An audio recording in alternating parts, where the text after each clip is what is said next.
It's Tuesday and it's noontime. It's 52 degrees outside, but it's bright and sunny and the leaves are still beautiful.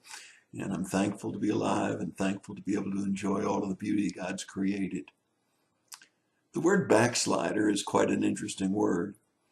It's someone that has seen the light and turned to God or turned to Christ, and yet has slipped away from allowing Him to control every area of their lives.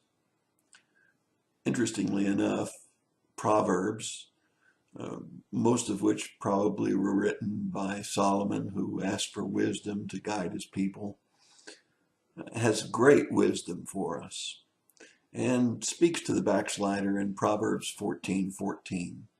It says, "The backslider in his heart will have his fill of his own ways."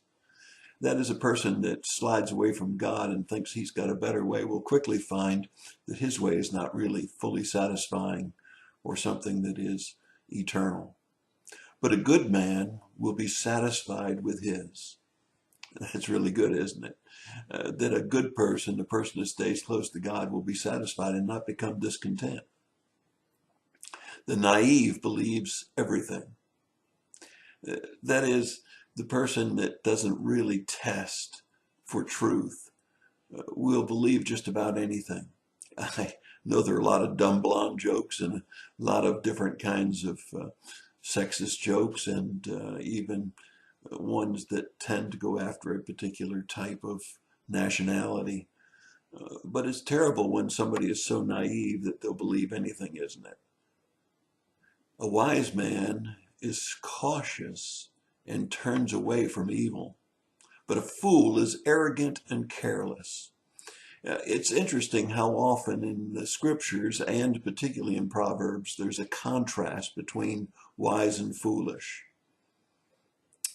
The wise man is cautious and turns away from evil, but the fool is arrogant and very careless. A quick-tempered man acts foolishly. Oh, I wish I could always control my temper.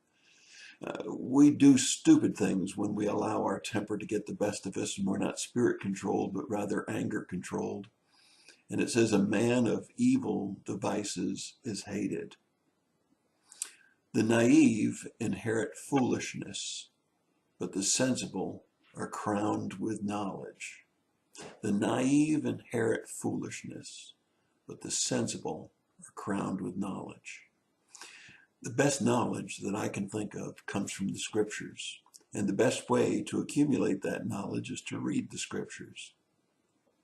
A naive person that thinks they have all of the answers, or a person who loses his temper, or an arrogant person who is careless, those people who don't turn from evil, don't select God's word as a source of wisdom and guidance and direction.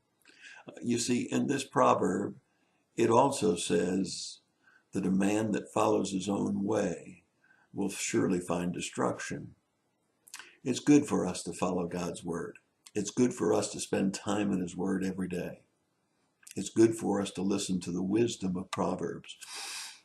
I think it would be wise for all of us to spend at least a few minutes every week in the book of Proverbs, looking to see how many wise sayings there are there, how many things that will step on our toes, if you will. But as the pastor said the other day in his message, it's not our toes that need correcting, it's our heart. So hopefully the Proverbs will touch our hearts and direct us in the path of righteousness. I hope that you'll think about reading a few Proverbs today. Let them guide you. God bless you and have a great day.